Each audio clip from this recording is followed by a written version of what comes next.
dia, pessoas maravilhindas. Boa tarde, boa noite, boa madrugada para todos vocês. Que o Senhor continue abençoando ricamente a sua vida. Meu nome é Helena Moraes e esse canal aqui eu gosto de falar das coisas que são lá do alto.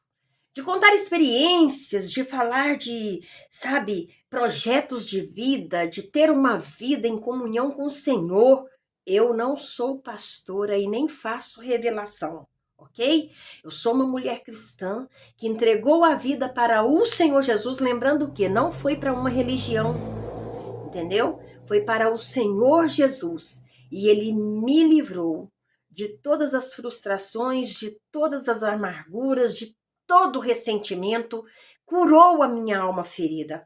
Mas hoje eu vim aqui falar especial para uma pessoa e você vai saber que é você, ok? Que me mandou uma mensagem no WhatsApp, no direct, e para você que comentou abaixo do último vídeo. Então, como essa é uma pergunta constante, mesmo estando esse tempo todo sem gravar, era o que sempre as pessoas me perguntavam, né? Eu lido com mulheres. Quando eu falo eu lido com mulheres, é porque dentro do reino de Deus, o meu ministério é trabalhar, é ouvir mulheres, né? Então, desde sempre, desde que eu entreguei minha vida para Jesus, eu sempre atuei nessa área espiritual da igreja. Não estou aqui falando para você de tijolo e pedra, mas estou falando daquele que é o fundamental na nossa vida. Seja você de que religião for. Lembrando que quem morreu na cruz para nos salvar foi o Senhor Jesus Cristo. Então vamos lá, um resumo completo pela minha vida, que foi os pedidos que eu mais encontro, pessoas me solicitando, lembrando que eu não estou aqui para denegrir a imagem de ninguém, de igreja nenhuma, apenas contar o meu testemunho. Eu tenho 42 anos que eu entreguei a minha vida para o Senhor Jesus. Eu tinha 22 aninhos quando eu entreguei minha vida para o Senhor Jesus. E o Senhor Jesus entrou na minha família, que minha mãe estava com o casamento destruído, criando aqueles 7 filhos, né? Fora uma que ela perdeu, criando aqueles 7 filhos sozinha. E ela foi capaz de ir à luta, e trabalhar e comprar uma casa e construir uma casa para abrigar seus 7 filhos, mais a minha avó, mais a minha tia.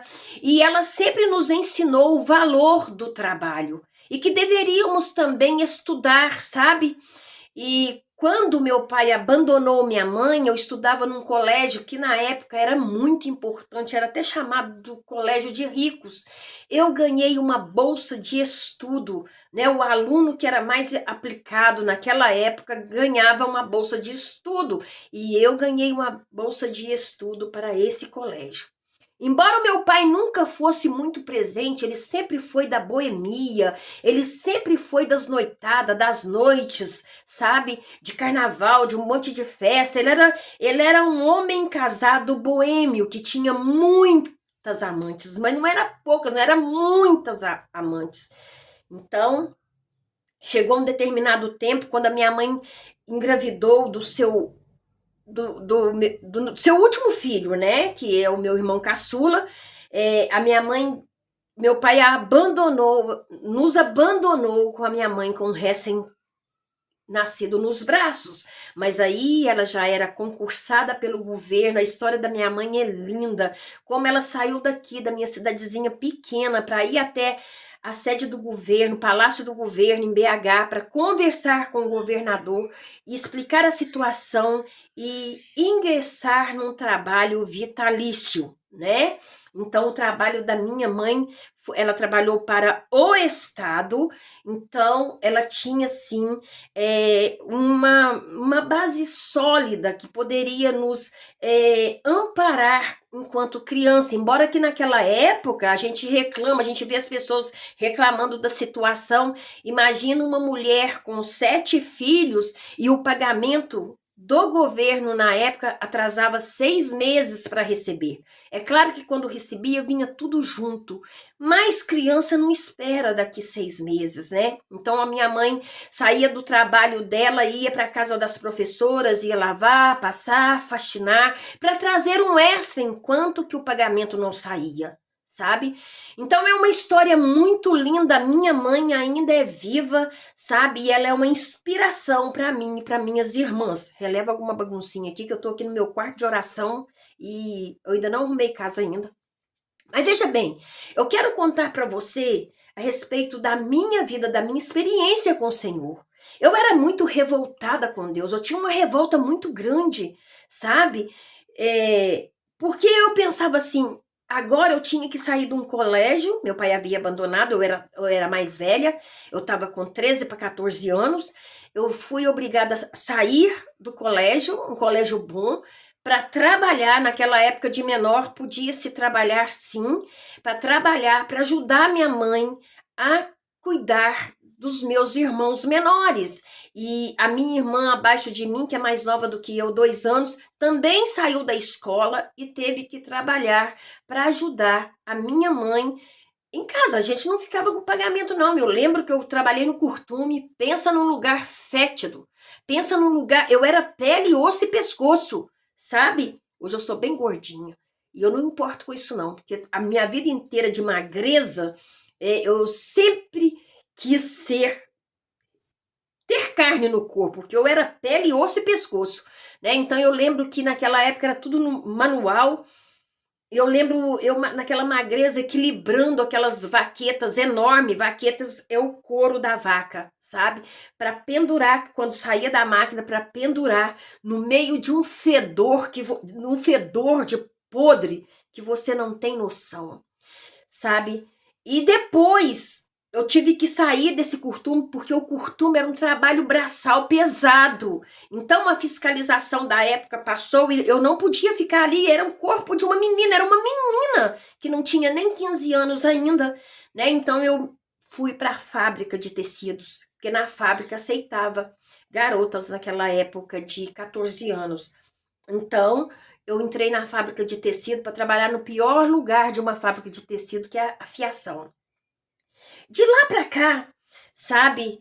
De lá para cá, daqueles tempos, eu vivia assim, sabe? Eu não recebia pagamentos, porque quando eu ia receber o pagamento, eu estava devendo para a firma, porque naquela época a, as companhias de tecidos tinham um, naquela época se chamava armazém, que os funcionários poderiam comprar e descontava no pagamento. Então eu sempre estava devendo, eu nunca recebia nada, nada, nada, porque eu fazia a compra de toda a minha casa para alimentar os meus irmãos menores. E a minha irmã trabalhava pra caramba também, mais nova do que eu, né? Então a minha mãe conseguiu que ela fosse trabalhar na casa de uma professora. Então a troca era o seguinte: todos os móveis que aquela professora, né, aquela diretora trocava, a minha irmã trabalhava para pagar esses móveis. Então a minha irmã, de uma certa forma,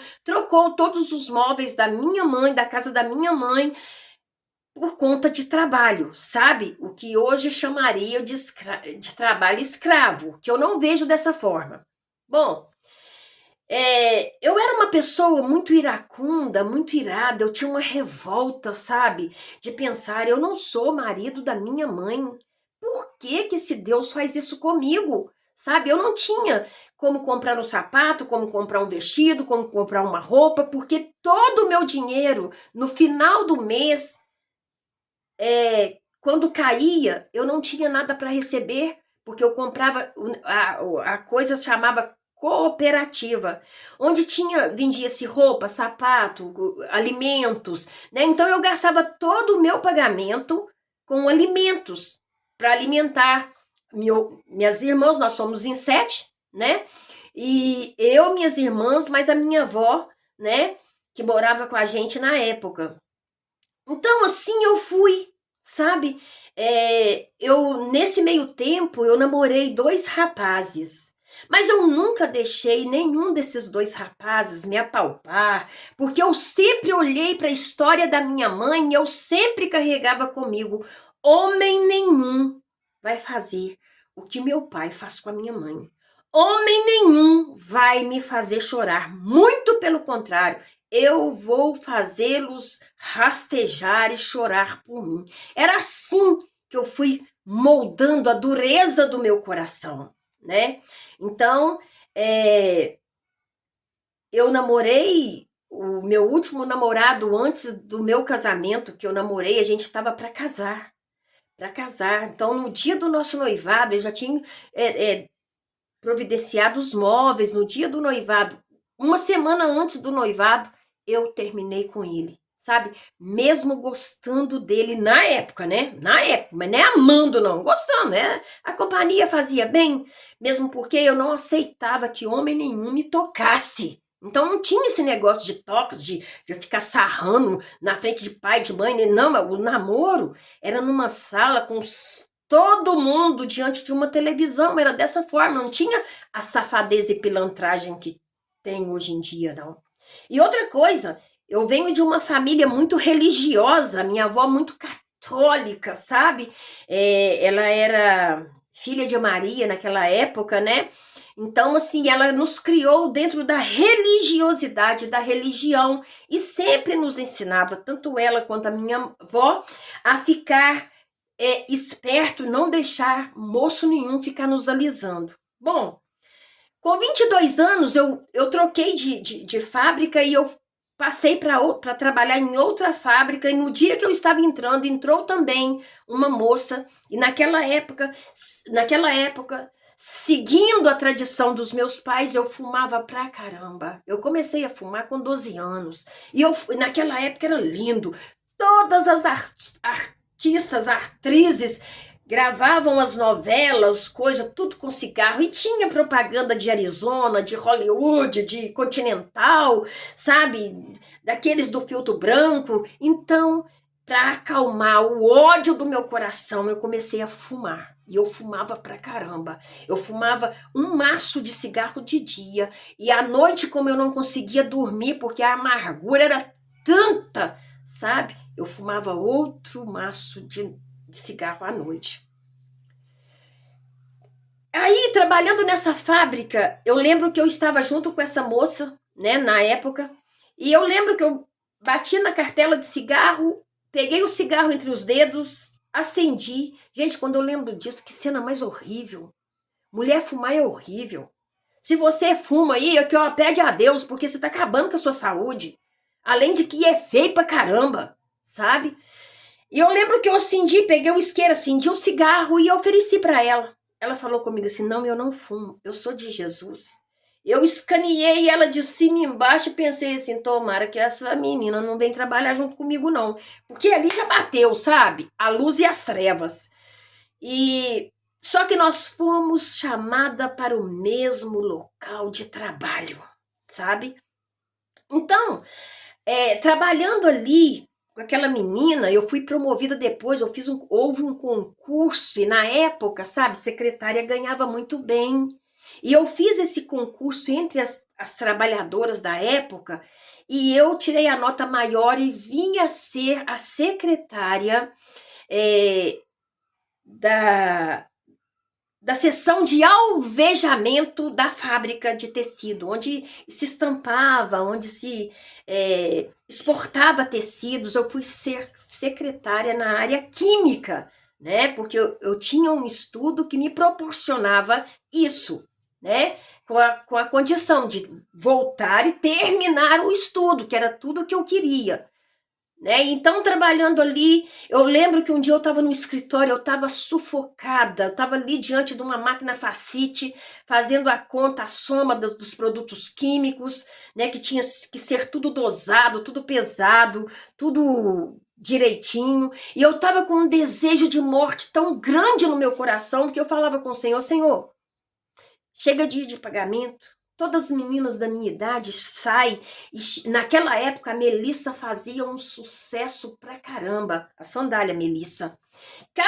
Cada mês ela lançava uma sandália mais linda do que a outra. E as meninas, colegas que trabalhavam comigo, chegavam com aquelas caixas enormes, cada uma com uma Melissa mais nova. Eu não tinha salário. Agora eu estava ganhando bem mais, mas eu não tinha salário. Porque ficava tudo na cooperativa, né? E eu olhando, eu não podia. As roupas que eu tinha eram roupas ganhadas, que de vez em quando, né? Que todos os meses a minha tia, que trabalhava em Belo Horizonte, trabalhava na casa de uma pessoa rica e trazia as roupas de lá pra gente usar.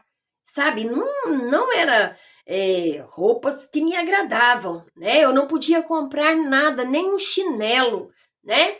Às vezes, eu tinha uma amiga do lado de baixo da casa da minha mãe, que às vezes para namorar eu tinha que descer lá escondido para pedir o chinelo havaiana que ela tinha para me calçar para namorar, sabe? Então assim, era uma pobreza ao extremo, né? Enquanto isso, essa moça que entrou para trabalhar comigo, ela começou a pagar um preço pela minha vida, a orar por mim, sem eu saber de nada, sabe?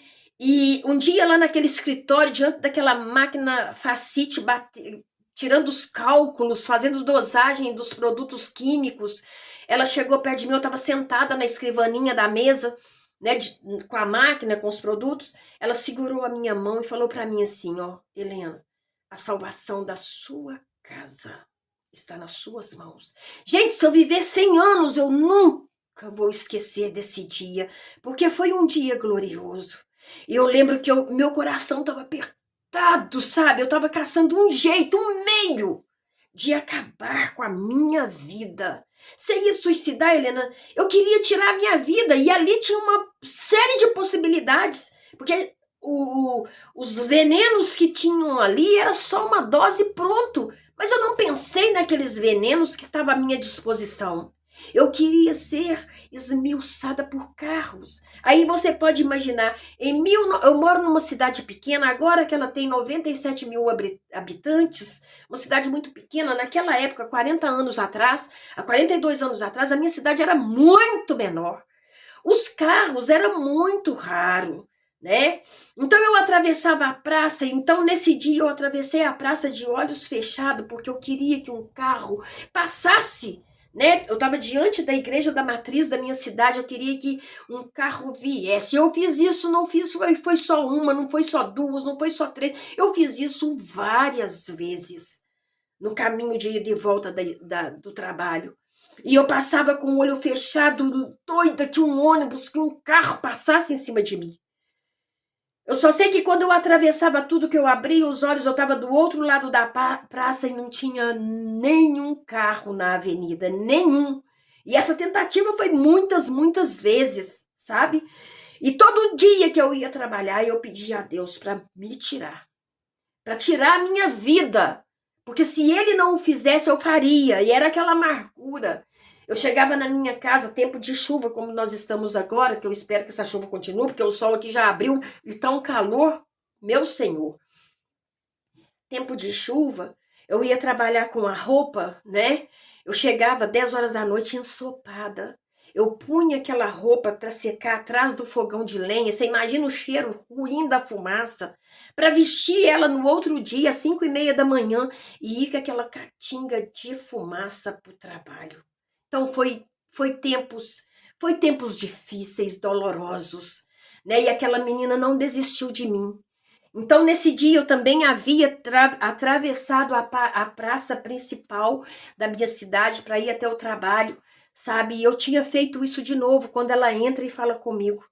Que aí já tinha muito tempo que meu pai tinha saído de casa, sabe? Ele saiu de casa, eu estava para completar 15 anos quando ele saiu. Agora eu já estava com 22 anos, sabe? Sustentando uma família inteira e a minha mãe trabalhando para quê?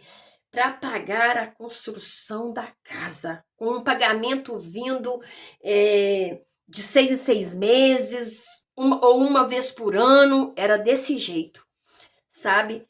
E a gente comeu muito fubá suado, muito angu doce, muita água com açúcar, sabe? E era assim. Quando essa menina começou a interceder por mim, nesse dia que ela entrou no escritório, que ela segurou minha mão e falou para mim, a salvação do seu lar está nas suas mãos. Eu falei com ela, escuta, se esse seu Deus existe, eu tinha uma mágoa de Deus que, sabe, que hoje quando eu lembro, eu peço muito perdão ao Senhor. Sabe, eu não sabia que era o inimigo que estava rondando para acabar com a família, com a minha família, a família da minha mãe. Então, o que acontece? Eu falei para ela num mar de deboche, de ódio, se o seu Deus é Deus, ele tira meu pai da zona e traz ele de volta para casa. Então, o que aconteceu? Eu ia para serviço às 10 da manhã, a gente parava às 10, né? Pegava às 6 da manhã, largava às 10, ia para casa, almoçava, voltava às 2 e largava às 6. Eu falei com ela isso de manhã, era umas 9 horas da manhã. E cheguei em casa para o almoço, né? Travessei. Quando eu cheguei em casa, minha mãe estava com o olho estatalado, aquele olho arregalado. E ela falou assim, Helena, você não sabe quem é que veio aqui pedir para voltar. Aí eu falei assim, quem? Pedir para voltar? Quem? O seu pai. Sabe, naquela hora era como se eu tivesse ganhado um soco na boca do estômago, sabe? E eu falei assim, como? E eu lembrei da conversa com aquela menina dentro do escritório. Eu lembrei das minhas palavras, que se Deus fosse Deus, sabe? Sabe, meu coração apertou, não contei nada para minha mãe, mas nesse momento a minha irmã abaixo de mim, né? Que também foi requerido muita coisa dela e de mim. Ela falou, se esse homem entrar pela porta da sala, eu sair pela porta da cozinha. Eu já estava impactada, não podia contar para eles que tinha uma crente lá que tinha me falado essas coisas, mesmo porque eles não acreditariam, né? Aí eu voltei 2 horas, eu contei segundos e minutos para mim estar de volta dentro da fábrica, para mim comentar para essa bênção dessa menina o que aconteceu na casa dos meus pais. E eu contei, ela falou assim, eu sabia, tem 1 ano. Você tá achando que orar, pagar preço para uma pessoa é brincadeira? Ela falou para mim assim, tem 1 ano. 1 ano que eu oro por você. Tem 1 ano que eu oro para sua família. Tem 1 ano que eu oro para sua casa todos os dias. E o Senhor me disse que vai restaurar o casamento da sua mãe. E foi tudo um processo, sabe? Meu pai voltou, eu vou pular a parte da minha irmã, depois eu conto se alguém interessar. Ele voltou, mas a minha mãe não permitiu que ele deitasse, fosse pro quarto, né? Porque ele era um homem muito promíscuo, muito da noite, muito da boemia, muitas amantes, né? Ganhava muito dinheiro. Ele teve uma vez que eu me lembro, a gente pequenininha, na minha casa não tinha luz elétrica, meu bairro era novo, não tinha luz elétrica e não tinha querosene para as lamparinas. E a minha mãe implorando para ele, ela estava dentro do processo de 6 meses sem receber, pedindo para ele o dinheiro. Eu lembro que ele pegou um maço de nota grosso, passou folha por folha, assim, ó, isso aqui é para mim gastar com as minhas negas lá na rua. E a minha irmã, sabe, estava ali ouvindo aquilo. Aquilo era difícil de engolir. Aquilo doía porque aquilo não saía da nossa cabeça. Ele não deixou um cruzeiro. Era na época do cruzeiro. Ele não deixou um cruzeiro, sabe? Para que comprasse o leite, tudo vinha das minhas costas. Tudo vinha das minhas costas, né? E essa menina me convidou para ir num congresso. Eu nem sabia o que era congresso, nem sabia o que era nada, sabe? Nem sabia. Eu tenho que ficar de olho aqui, senão eu extrapolo nos minutos. Ela me chamou para ir num congresso. Eu ainda fumava muito, muito, muito. Eu fumava de rancor, eu fumava de ira, eu fumava porque eu queria que aquela fumaça apagasse dentro de mim tanta mágoa, tanta vergonha, tanto desespero, sabe? E então, ela me chamou e eu fui para esse congresso, ela ainda falou comigo assim, ó, ela sabia, e a gente depois se tornou grandes amigas, ela sabia da minha condição. Eu não teria dinheiro para pagar esse congresso. E ela falou para mim assim, eu já paguei para você ir, Helena. E eu pensava assim, como que eu vou ficar nesse congresso o dia todo, a noite toda, sem fumar, sabe? Mas eu não comentei isso com ela. E aí eu fui pro congresso. Nesse congresso tinha Oséias de Paulo, eu lembro como se fosse hoje, né? Tinha Oséias de Paulo cantando o povo da Assembleia de Deus, as mulheres da Assembleia de Deus, elas têm uma voz, mas elas têm uma unção na voz. Eu ficava ouvindo aquelas músicas que eu nunca tinha ouvido falar desse amor, assim, pessoas cantaram um amor tão verdadeiro como saía da boca daqueles cantores. E o congresso da Assembleia de Deus é um congresso assim onde as pessoas falam com muita ênfase. Tinha testemunhos ali que eu pensava assim, será que isso existe? Mas aí eu lembrava da palavra que eu tinha falado a respeito do meu pai dentro daquele escritório, e era impossível não acreditar que tudo aquilo ali era verdade, né? Era mentira, que era mentira, era impossível olhar para aqueles homens cantando, eram muitos cantores, né? Muitas mulheres cantando, muitos hinos, muito coral, muito lindo, sabe? Contando o amor que eles sentiam pelo Senhor, sabe? Aquilo foi me envolvendo, e eu comecei a querer saber mais de Deus, e ela me evangelizou 1 ano com folhetinho, sabe? Folhetinho onde você vai passar. Hoje até eu vi, acho que o meu esposo ganhou na rua e pôs ali em cima da mesa. Eu achei que não existia evangelismo assim. Ela me evangelizou com folheto. Onde você vai passar a eternidade? Como está a sua vida? Eram os folhetinhos que ela colocava nas máquinas onde eu operava todo dia. E eu lia, sabe? Eu lia sabe? Aí ela me deu uma Bíblia surrada, já usada. E eu lembro que eu comecei a comer aquela Bíblia. Lembrando que, quando eu tinha 7 anos, a minha mãe ganhou uma Bíblia, mas ela falava assim que a gente não podia pôr a mão não, que só padre podia ler a Bíblia, porque quem lesse a Bíblia ficaria doido. Quantos minutos isso aqui?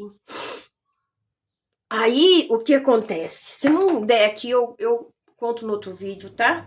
Se abençoar uma pessoa, para mim tá valendo. Muito.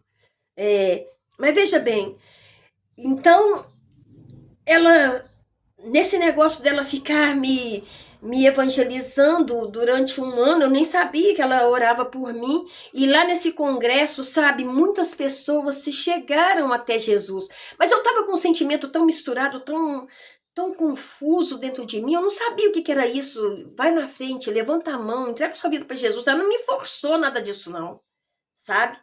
Lembrando que um dia ela já estava me evangelizando, eu estava na discoteca, naquela época tinha discoteca de manhã, era perto da minha casa, sabe? E eu estava na discoteca, meu pai já havia voltado para casa. Oi, a história do meu pai é a coisa mais linda que um cristão pode imaginar. A volta dele para casa. Meu pai voltou sem Jesus, eu estava no começo, mas não sabia de nada, né? Ele voltou pela palavra que eu disse e eu estava impactada com aquilo, sabe? Mas ele ainda voltou cheio de vícios, né? Fumando. Só que beber ele largou de vez, né? E começou, sabe, a desenvolver. Aí eu me apaixonei tão grande para Jesus que um dia que essa igreja, que a Assembleia de Deus estava fazendo um ar livre, naquela época existia cultos ao ar livre. Estava fazendo um ar livre, o moço que estava dirigindo o ar livre, ele fez uma petição de que quem queria aceitar Jesus como Salvador. E eu lembro que estava muito cheio, sabe? O centro social urbano estava cheio de jovens, de adolescente, de rapazes, de moça. E eu no meio, vendo aqueles hinos maravilhosos. A hora que aquele pastor fez o apelo, eu levantei a minha mão sem ver. Eu só sei que quando eu dei por mim, minha mão estava levantada e ele me chamou à frente. Naquele dia foi só eu que fui à frente e recebi Jesus como meu único e suficiente Salvador. e comecei a frequentar os cultos na Assembleia de Deus. Eu achava muito estranho, porque lá se gritava muito, sabe? Eram umas línguas diferentes, e muitas vezes uma pessoa vinha, colocava a mão na minha cabeça e profetizava e falava umas coisas assim, que eu ficava assim, o que tá acontecendo?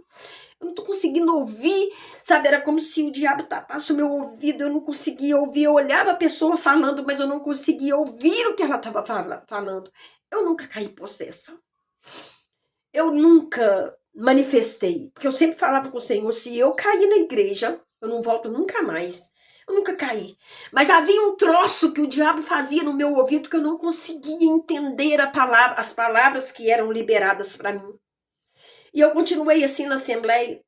Até que um dia estava muito. E a Assembleia ficava muito, muito longe da minha casa, sabe? Meu bairro nem luz não tinha.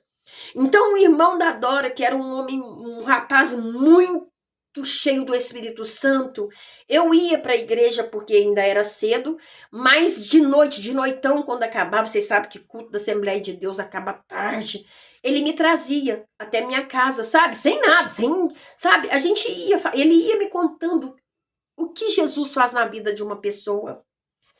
E aí eu comecei a frequentar, cheguei na minha casa e falei para os meus pais, agora meu pai havia voltado, né? A nossa vida não estava miserável mais, agora ele estava suprindo todas as necessidades, agora sobrava dinheiro para me comprar a roupa que eu queria, o sapato que eu queria, para me vestir do jeito que eu queria. E eu lembro que meu pai falou para mim assim, escuta aqui, eu sou católico, se você trazer esses homens aqui, esses pastores aqui, vai apanhar você e eles. E eu fiquei assim, né? Eu fiquei assim com muito medo. Aí o que acontece? Eu conversei com o pastor da Assembleia de Deus, falei assim, eu não posso frequentar aqui, é muito longe para mim. Então eu achei uma igrejinha do lado de baixo da casa da minha mãe, da minha casa, e eu vou frequentar lá, que era a igreja presbiteriana na época. E eu lembro que eu estava do lado de cima da rua e eu gritei, oi, isso é uma igreja? O senhor que estava lá falou assim, sim, é uma igreja. E eu posso entrar aí? Eu falei assim, pode, Jesus te espera com braços abertos. Você pode vir. Hoje à noite tem culto. E eu fui. E fiquei firme lá, sabe? E fiquei firme lá. Lá minha fé foi fundamentada, sabe? E lá tinha um rapaz que vinha todo final de semana com a sua namorada para ministrar os cultos, porque ele ia ficar por conta dessa congregação, né? E eu lembro que um dia ele falou, hoje ele é pastor, viu? De uma igreja enorme, é um homem de Deus, sabe? Ele é um homem de Deus, ele tem uma família, ele é marido de uma mulher só, tem filhos abençoados, mas naquela época, né, eu lembro que o evangelismo, eles faziam evangelismo de uma forma diferente, sabe? A pessoa sabia, quando eles chegavam, você via a luz do Espírito Santo. E eu lembro que ele falou para mim assim, Helena, hoje eu vou lá conversar com seus pais. Você não vai não, porque falou que vai quebrar vocês no pau. E ainda vai quebrar eu também. Não vai não. Aí eu lembro dele falar assim, ó, eu quero ver se a força da ira dele é maior do que a do meu Deus. E ele foi. Naquele dia, meu pai entregou a vida para Jesus. Aí o homem mudou 100% a vida dele, sabe? 100% a vida dele foi transformada. E aí, o Senhor Jesus entrou, agora era eu e meu pai, salvos dentro daquela casa. Aquela casa perturbada, cheia de filhos, cheio de feridas na alma, sabe? A minha irmã não aceitava ele de forma alguma, mal olhava para ele, sabe? E a gente ali buscando a Deus, nós dois, nós batizamos na mesma época, né? 25 de dezembro de 1988, eu e meu pai batizamos lá na Igreja Príncipe da Paz em Belo Horizonte, porque aqui não tinha igreja com batistério, essas coisas assim, não tinha pastor. O moço que veio com a namorada dele evangelizar não era pastor ainda, então a gente teve que ir para lá. E nesse meio tempo, sabe, o maná do Senhor caiu sobre a casa dos meus pais, sobre a minha vida, sobre a vida dos meus irmãos, que através do meu testemunho, do testemunho do meu pai, todos se dobraram aos pés do Senhor. Agora estou eu, uma evangelista da igreja, uma missionária. Eu fui ungido para missionária, para evangelista, sabe? Para pastora, não. Essa não é a minha praia, sabe? Não é a minha praia.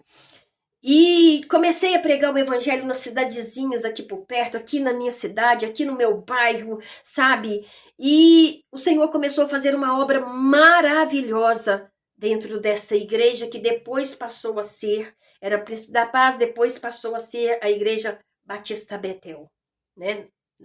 Nessa época que esse milagre todo aconteceu. E eu me casei em 1988. E o meu casamento, sabe, foi um casamento que o meu marido, para casar comigo, ele orou 4 anos e eu falando não, não, não, não. Eu vou para a África, eu vou missionar na África, que era isso o desejo do meu coração. E ele começou a jejuar, a orar, e a gente, sabe, e aí muitas vezes eu falava com Deus, Deus, ele tá orando, o Senhor não me dá para ele, não. Eu não quero ele, sabe? Mas acabou que depois nós namoramos. E 16 anos depois de casado, eu passei por um adultério, sabe? Eu passei por um adultério. Pelo mesmo sofrimento que a minha mãe passou. Mas como aqui não dá tempo, eu prometo para você, em nome do Senhor Jesus, te contar como se curar, como curar um coração ferido, como curar um casamento destruído e como a restauração do Senhor entrou na minha vida. E eu vou contar para você, ainda que seja uma pessoa só que vê esse vídeo. Lembrando que esse é o dia que o Senhor fez. E nós vamos nos alegrar muito, porque a alegria do Senhor é a minha, é a sua, é a nossa força. E operando Deus, qual é o tolo que vai impedir? Ninguém. E eu volto com o testemunho daqui para frente, quando o diabo entrou dentro do meu casamento. Deus abençoe você, até o próximo encontro, se o Senhor assim permitir.